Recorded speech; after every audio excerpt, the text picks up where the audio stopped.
জামাত তার ইতিহাসের সবচেয়ে ভালো রেজাল্ট করবে এবার নির্বাচন।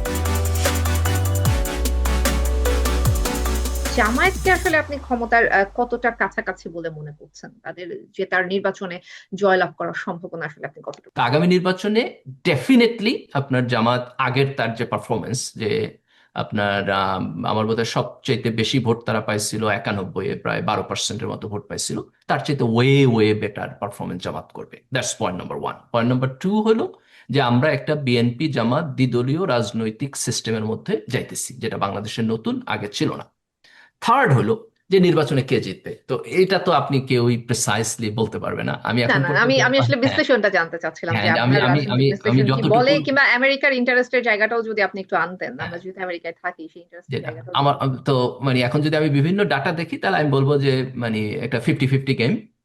এই নির্বাচনে বিএনপি এবং জামাত একজন আরেকজনের সাথে খুব হাড্ডাহাড্ডি কম্পিট করবে, এবং রেজাল্টটা ভোটের পার্সেন্টেজে খুব ক্লোজ হবে।